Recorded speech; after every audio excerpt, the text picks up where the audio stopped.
رجب، شعبان اور رمضان، یہ علماء اور عرفاء یہ بات بیان فرماتے ہیں کہ رجب، شعبان اور رمضان یہ حرم زمانی ہے۔ دیکھیے اللہ کے کچھ حرم ہیں، احترام والی کچھ خاص تاریخیں ہیں، کچھ خاص مہینے ہیں، ایک حرم زمانی کہلاتے ہیں اور ایک حرم مکانی کہلاتے ہیں۔ حرم مکانی کون سے ہیں؟ مثلا کعبہ، مسجد الحرام، مسجد نبوی، مشاہد مشرفہ، ائمہ کے روزے، یہ سارے حرم مکانی۔ اچھا، حرم زمانی دنوں کے اعتبار سے ہیں، مہینوں کے اعتبار سے ہیں۔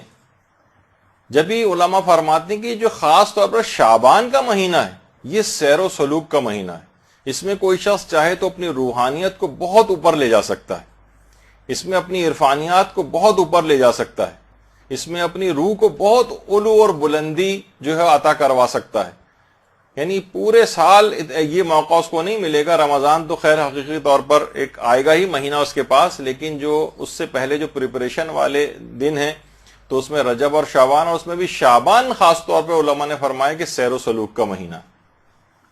علماء میں مثلا جواد ملکی تبریزی، جو امام خمینی کے بھی عرفانیات کے اساتذہ میں شمار ہوتے تھے، انہوں نے باقاعدہ جو اپنی ان کی کتاب ہے المراقبات، اس میں انہوں نے فرمایا کہ شعبان خدا کی طرف سے سیر و سلوک کی منازل عمریہ میں سے ہے۔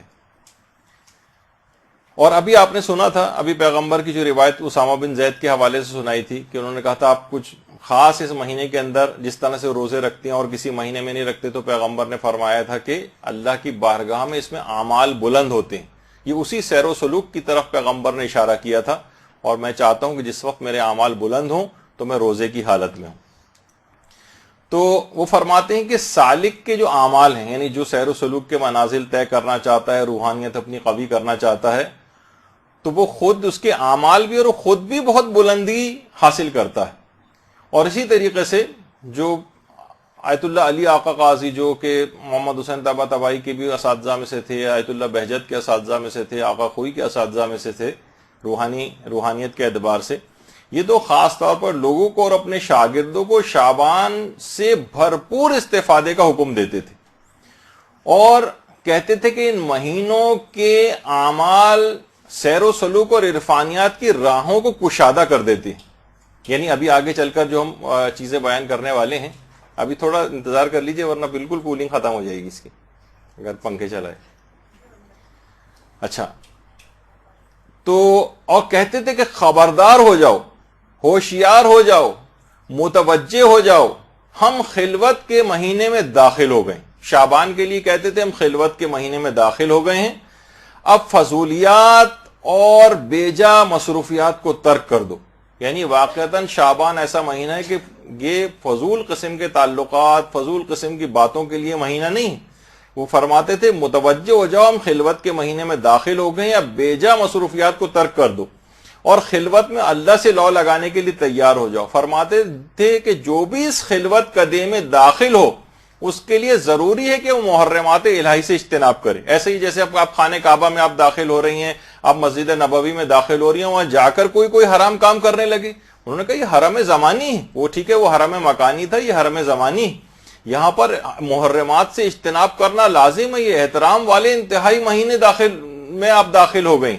اور فرماتے تھے اس مہینے میں، اس حرم میں جو کچھ اللہ کے سوا ہے وہ سب کا سب جرم ہے۔ اس حرم میں اللہ کے سوا اگر کوئی چیز آپ نے اعمال انجام دیے، کوئی فضولیات کے اندر لگایا اپنے آپ کو، تو یہ سب کا سب جرم شمار ہوگا۔ یہ بہت اہم ترین مہینے۔ اور اس کے بعد پھر آیت اللہ علی آقا قاضی نے کچھ خاص قسم کے دستور العمل تقریباً 10-11 انہوں نے دیے ہیں، باقی دیگر علماء کے اگر ملائے جائیں تو تقریباً 18 دستور العمل بنتے ہیں۔ یہ رجب میں کرنے کے بھی ہیں، شعبان میں کرنے کے بھی ہیں، رمضان میں کرنے کے بھی ہیں، لیکن علل خصوص شعبان کے لیے۔ رمضان میں تو جاری رکھیں، اس میں اور اعمال بھی بہت سارے ہوتے ہیں، لیکن یہ خاص طور پر شعبان کے حوالے سے، لیکن تینوں مہینوں میں اس کو انجام دینے چاہیے۔ فرماتے تھے سب سے پہلا عمل تو یہ ہے کہ روزانہ 51 رکعت لازمی پڑھے۔ 51 رکعت کے معنی کہ واجب نمازیں اور اس کے جتنے بھی نوافل ہیں ملا کر جو 51 رکعت بنتی ہیں، وہ کہتے تھے واجبات اور نوافل کی پابندی لازمی کرو اس مہینے میں، اچھا اگر نوافل سارے انجام نہیں دے سکتے، پہلی تو کوشش کرنی ہے کہ لازمی طور پر اس کو کرو، اور کہتے تھے کہ اگر نوافل کو سارے نوافل انجام نہ دے سکو تو حتماً نوافل ظہر کو ضرور انجام دو۔ نوافل ظہر 8 رکعت، جس کو صلاۃ اوابین بھی کہا جاتا ہے، صلاۃ اوابین۔ اصل میں یہ جو صلاۃ اوابین ہے اہل سنت کے ہاں بھی معروف ہے، لیکن یہ ہمارے ہاں جو ہے یہ نافلہ ظہر کو ہی صلاۃ اوابین کہا جاتا ہے۔ اور روایات میں بھی ملتا ہے کہ پیغمبر اسلام زوال آفتاب کے بعد نماز ظہر پڑھنے سے پہلے 8 رکعت نماز پڑھا کرتے تھے۔ یہ وہی نافلہ ظہر، دن کی نمازوں کے جتنے بھی نافلہ ہیں وہ واجب نماز کا وقت شروع ہونے کے بعد واجب نماز سے پہلے پڑھی جاتی ہیں۔ تو نافلہ ظہر کا وقت یعنی جس وقت ظہر کا وقت آتا تھا تو پیغمبر زوال آفتاب کے بعد 8 رکعت نماز پڑھا کرتے تھے نماز ظہر سے پہلے، جس کو نافلہ ظہر کہا جاتا ہے اور صلاۃ اوابین بھی کہا جاتا ہے۔ اچھا صلاۃ اوابین، ایک بیچ میں بات اور بتا دوں کہ مغرب اور عشاء کے درمیان ایک نماز جسے نماز حضرت فاطمہ الزہرا کہا جاتا ہے، اللہم صلی علی محمد و علی محمد،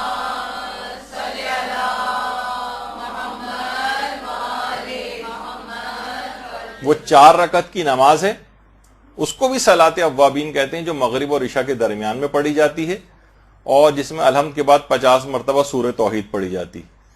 تو اچھا اوابین اس کو اس وجہ سے کہتے ہیں توبہ کرنے والے، یعنی توبہ کرنے والوں کی نماز۔ تو فرماتے تھے کہ یا تو 51 رکعت آپ پڑھیں، اگر کوئی شخص 51 نہیں پڑھ سکتا ہے تو کم سے کم نافلہ ظہر اس کو حتماً پڑھنا ہے۔ اگر وہ اس مہینے کی برکتوں سے فائزیاب ہونا چاہتا ہے اور اپنے آپ کو کچھ روحانیت کو قوی کرنا چاہتا ہے تو کم سے کم حتماً اس کو نافلہ ظہر جو ہے وہ اس کو ترک نہیں کرنا ہے۔ اور فرماتے تھے اس کے بعد ایک چیز کی، اسی میں پوائنٹ میں ایک چیز کا ایک تاکید اور کرتے تھے کہ نماز ظہر کو لازمی طور پر اول وقت میں انجام دو، کیونکہ قرآن نے اس کو صلاۃ وسطیٰ کہا ہے۔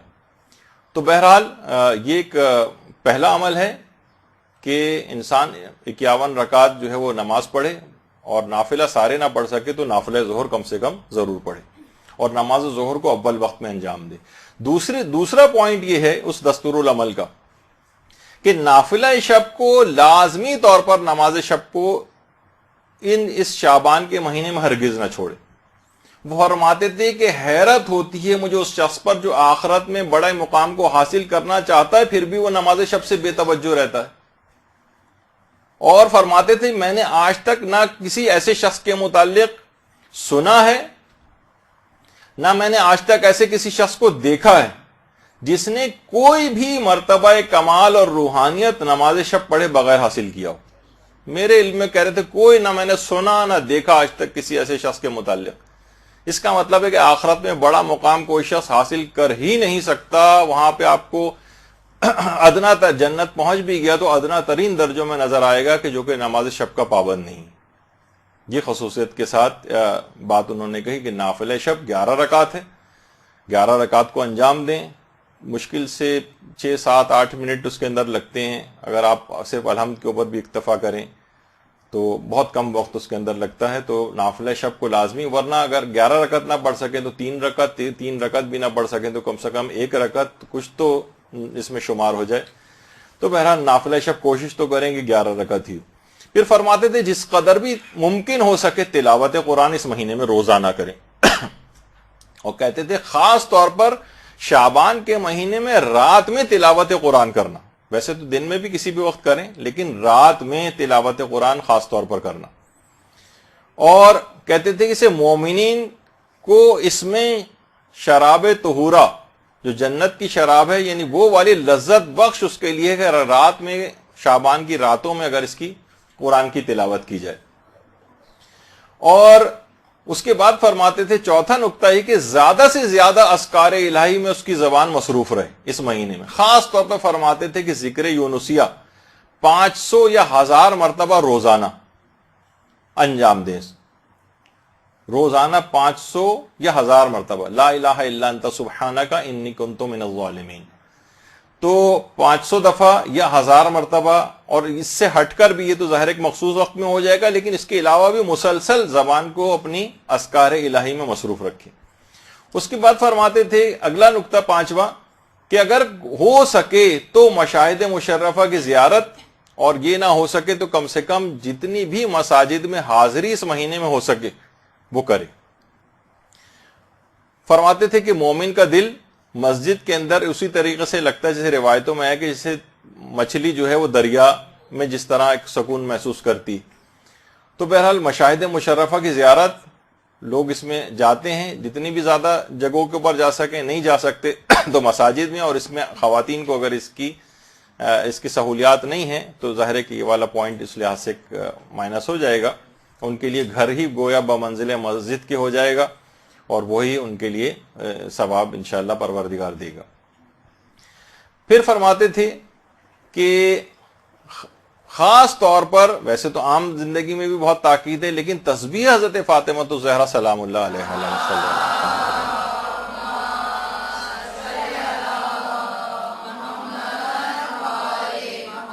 فرماتے تھے کہ اس کو ہرگز فراموش نہ کریں، کیونکہ اس کو ذکر کبیر کہا گیا ہے، کیونکہ سب اذکار انجام دے رہے ہیں تو یہ کیسے ممکن ہے تسبیح حضرت زہرا جو ذکر کبیر ہے اس کو آپ فراموش کر دیں، تو اس کو ہرگز فراموش نہ کریں، یہ بھی آسان ہے۔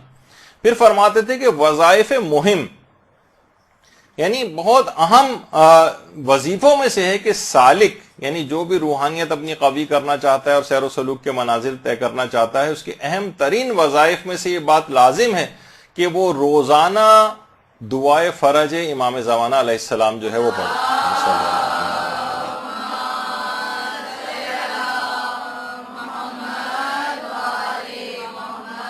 اس میں آپ اللہم کن لولیک الحجت والی دعا بھی پڑھ سکتے ہیں، الہی عظوم البلاء والی بھی پڑھ سکتی ہیں، اس کے علاوہ اللہم عجل لولیک الفرج الگ سے بھی ہے، اردو میں بھی اگر کوئی بھی آپ دعا امام زمانہ کی جلد ظہور کے حوالے سے زیادہ اگر کریں تو فرماتے تھے کہ بہت مہم ترین، یعنی مہم بلکہ وظائف میں سے یہ ہے کہ روزانہ دعائے فرج جو ہے وہ پڑھی جائے۔ اور پھر فرماتے تھے کہ ایک اور بھی اہم ترین وظائف میں سے شعبان کی یہ بھی کہ اس شعبان کے اندر، شعبان میں جتنے بھی جمعے آئیں اس میں زیارت جامع کبیر یہ خاص طور پر ضرور پڑھیں جمعے کے روز۔ اس شعبان کے مہینے میں جتنے بھی جمعے آئیں اس میں زیارت جامع کبیر یہ ضرور پڑھنی چاہیے۔ اور اس کے علاوہ ابھی سے پہلے آپ نے سنا کہ تلاوت قرآن عمومی طور پر تو انہوں نے بتائی کہ جتنی بھی زیادہ ہو سکے، لیکن الگ سے خصوصیت کے ساتھ فرمایا کہ روزانہ ایک جز تلاوت قرآن شعبان کے مہینے میں ضرور کریں۔ ایک جز کے معنی ایک سپارہ، ایک پارہ قرآن روزانہ، یہ لازمی اپنے اس پروگرام کے اندر شامل کریں، ورنہ جو نہیں کر سکتا، پورا نہیں پڑھ سکتا، جو بھی اس کے پاس عذر ہے اگر کوئی ایسا ویلڈ تو ٹھیک ہے، پھر جتنی بھی تلاوت کر سکے، لیکن اس کے علاوہ الگ سے بھی عمومی تلاوت کے علاوہ بھی فرماتے ہیں کہ ایک جز تلاوت قرآن اسے روزانہ کرنا ہے۔ پھر فرماتے ہیں اس شعبان کے مہینے میں خاص طور پر اگر کوشش کرے کہ زیارت قبور پہ یہ مداومت کر سکے، روزانہ ممکن ہو تو روزانہ، ورنہ ہفتے میں کم سے کم ایک مرتبہ قبرستان ضرور جائے اور زیارت قبور کو جو ہے انجام دے۔ یہ بہت زیادہ اس مہینے کے لحاظ سے تاکید ہے۔ اچھا، یہ 10 نکات تو آیت اللہ علی آقا قاضی نے شعبان کے لحاظ سے اور ان تینوں مہینوں کے لحاظ سے بتائے ہیں، اور کچھ علماء نے اس میں اضافے بھی کیے ہیں، یعنی ان کو بھی اگر آپ ایڈ کر لیں اس کے اندر، اور وہ یہ ہے کہ اس شعبان کے مہینے میں خاص طور پر 70 مرتبہ روزانہ استغفر اللہ و اسألہ التوبہ، استغفر اللہ و اسألہ التوبہ، یہ روزانہ 70 مرتبہ اپنے پروگرام میں شامل کرنا چاہیے۔ اور اسی طریقے سے روزانہ 70 مرتبہ استغفر اللہ الذی لا الہ الا هو الرحمن الرحیم الحی القیوم واتوب الیہ، اس کو کہا کہ اس کو بھی روزانہ 70 مرتبہ اپنے پروگرام کے اندر شامل کرنا چاہیے۔ یہ بھی آسان ہے، کوئی اتنا مشکل نہیں ہے۔ پھر فرماتے ہیں کہ اس مہینے میں زیادہ سے زیادہ صدقہ دیں، زیادہ سے زیادہ، کیونکہ جب ہمارے چھٹے امام سے بھی جو سوال پوچھا گیا تھا، اللہم صلی علی محمد و علی محمد،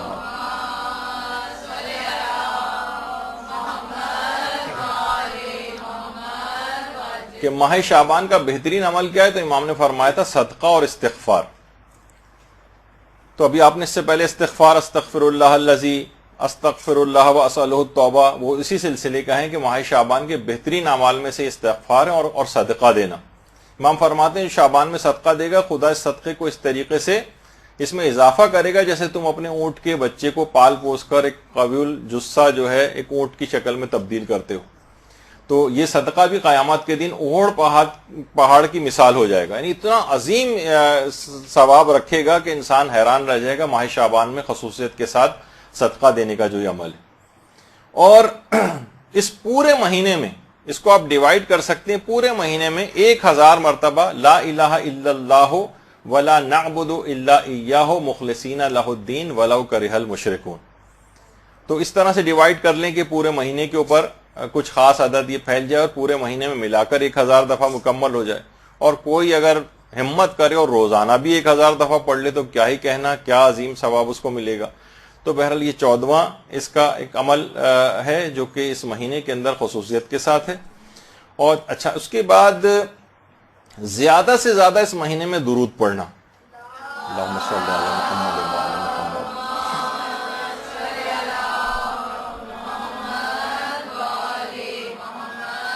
بلکہ یہاں تک ملتا ہے کہ عام مہینوں میں جو درود پڑھا جاتا ہے اس کی نسبت شعبان میں درود پڑھنے کا ثواب 10 گنا زیادہ ہے. تو اور بہار میں بھی یہ ہے, پیغمبر نے فرمایا کہ جو ایک بار بھی مجھ پر درود بھیجتا ہے اللہم صلی علی محمد وعلی محمد,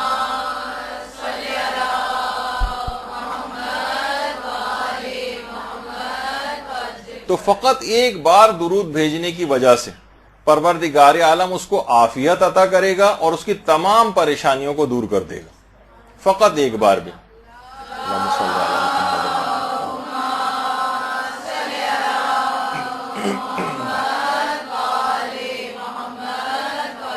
اچھا اس 16واں عمل جو اس کے بعد ہے وہ یہ ہے کہ شعبان کے مہینے میں ہر جمعرات کو 2 رکعت نماز پڑھی جائے. یہ تھوڑا سا مشکل ہے لیکن اگر کوئی شخص کر سکے, بہت سارے ایسے افراد ہوتے ہیں جو عبادت کی طرف مائل ہوتے ہیں. شعبان کی ہر جمعرات کو 2 رکعت نماز اور ہر رکعت میں الحمد کے بعد 100 مرتبہ سورہ توحید اور سلام نماز کے بعد 100 مرتبہ درود پڑھا جاتا ہے جس کے اندر اللہم صلی علی محمد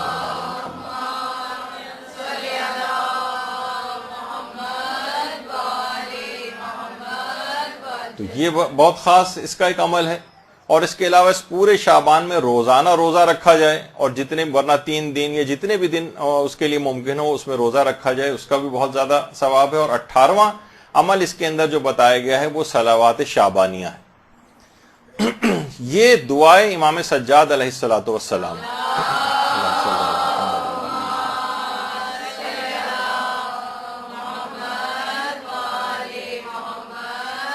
یہ شعبان کے مہینے میں ہر ظہر شرعی کے قریب پڑھی جاتی ہے اور شب 15 شعبان بھی پڑھی جائے گی, شب نیمہ شعبان.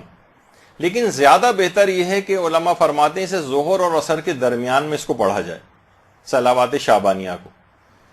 اور شیخ طوسی نے باقاعدہ اپنی جو کتاب ہے مصباح المتہجد اس کے اندر صلوات شعبانیہ کے متعلق یہ بات لکھی ہے کہ چوتھے امام ہمارے پورے شعبان میں کوئی دن ایسا نہیں ہوتا تھا جس میں صلوات شعبانیہ نہ پڑھتے ہوں. پورے مہینے میں کوئی دن ایسا نہیں تھا. اور خاص طور پہ 15 شعبان میں بھی اس کی بہت تاکید ہے کہ صلوات شعبانیہ 15 شعبان کو بھی جو ہے وہ پڑھی جائے. اقبال الاعمال میں سید ابن طاؤس نے بھی اس کو نقل کیا ہے. اس کے علاوہ شیخ عباس قمی نے مفاتی میں اعمال مشترکہ جو شعبان کے لکھے ہیں اس کے اندر بھی یہ مناجات شعبانیہ لکھی ہوئی نظر آئے گی. اچھا ہمارے جو پرانے علماء انہوں نے تو باقاعدہ ایک بڑی اتنی اہم ہے کہ لوگوں نے اس کا نام بھی نہیں سنا ہوا اور اس کی اتنی تاکید کہ چوتھے امام ہر روز اس صلوات کو پڑھا کرتے تھے, صلوات شعبانیہ کو. تو الذریعہ الی تصانیف الشیعہ جو کہ آغا بزرگ تہرانی کی کتاب ہے, اس میں آغا بزرگ تہرانی نے اس کی 12ویں جلد میں ایک بات لکھی ہے کہ ہمارے ایک عالم گزرے احمد واعظ یزدی.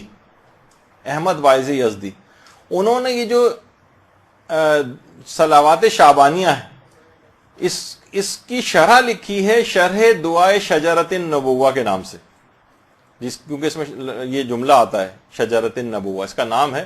تو شرح دعائے شجرت النبوہ کے نام سے شرح لکھی ہے جس میں انہوں نے 8000 اشعار اس کی شرح میں لکھے. منظوم دیکھیے، ایک تو ہوتا ہے کہ نثر کے اندر شرح لکھنا، وہ پھر بھی نسبتاً آسان ہے.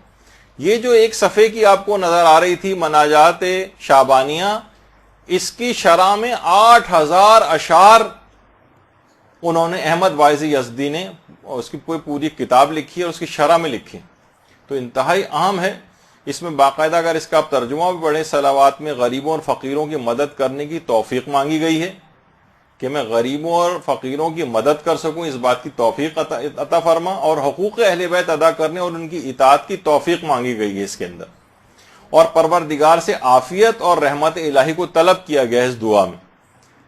تو چوتھے امام کی خصوصیت کے ساتھ تو یہ 18 اعمال ہیں جو کہ دستور العمل کے طور پر علماء نے شعبان کے لحاظ سے بیان کی. جتنے بھی آپ سے ممکن ہوں اپنے حالات کو دیکھتے ہوئے، ویسے تو سارے بھی کیے جا سکتے ہیں، لیکن نہیں ممکن ہو تو اس میں یہ نہ کریں کہ 18 نہیں کر سکتے تو 16 کر لیں، 14 کر لیں، 10 کر لیں، اس سے کم بھی اگر ممکن ہو، اور جتنا بھی آپ کے لیے ادا کرنا ممکن ہو اس کو انجام دے لیں. تو یہ اس کے مطابق آپ کو اپنی روحانیت کو قوی کر سکیں گے. یہ خصوصی طور پر شعبان کے لحاظ سے چیزیں بیان کی گئی ہیں. تو آقا علی آقا قاضی جنہوں نے باقاعدہ یہ دستور العمل بھی بیان کیا تھا، شعبان میں تو ان کا ایک خاص طریقہ کار تھا کہ ان راتوں میں یہ اول شب میں سو جاتے تھے اور پھر اٹھ کر تھوڑی دیر بعد اٹھ کر عبادت کرنے لگتے تھے، پھر تھوڑا سا آنکھ لگا لیتے تھے اور پھر اٹھ جاتے تھے، اور کبھی بھی 2 گھنٹے سے زائد مسلسل نہیں سوتے تھے. ایک ہوتا ہے نا کہ ہم مسلسل سوتے چلے جا رہے ہیں 7-7 8-8 گھنٹے، نہیں، 2 گھنٹے سے زیادہ. اور خود پیغمبر کی اپنی سیرت میں بھی ملتا ہے کہ پیغمبر ایک ہی رات میں متعدد مرتبہ سوتے اور اٹھتے تھے، جو کہ سائنسی لحاظ سے بھی اس کی ایک الگ تفصیل ہے کہ حقیقتاً جتنا ضرورت ہوتی ہے اس کے اندر وہ پوری ہو جاتی ہے آپ کی. تو پیغمبر یعنی رات میں کبھی بھی کوئی شخص اگر اٹھتا تھا تو پیغمبر کو وہ دیکھ لیتا تھا کہ پیغمبر مصروف عبادت ہے. تو اچھا، اس کے بعد پھر اذان فجر سے علی آقا قاضی 3 گھنٹے پہلے اٹھ جاتے تھے، اور پھر جب فجر کا وقت قریب آتا تھا تو اس سے پہلے نافلہ شب کو انجام دیتے تھے، اور کہتے تھے کہ نافلہ شب اگر کوئی شخص نہ پڑھے تو کوئی فائدہ نہیں، اور ایسا عرفان اس کا بالکل بے معنی جس کے اندر نماز شب نہ ہو. تو بہرحال یہ ماہ شعبان کے دستور العمل آپ کے سامنے بیان ہوئے، اس میں جتنے بھی عمل کر سکیں. برحمتک یا ارحم الراحمین وصلی اللہ علی محمد وآلہ الطاہرین.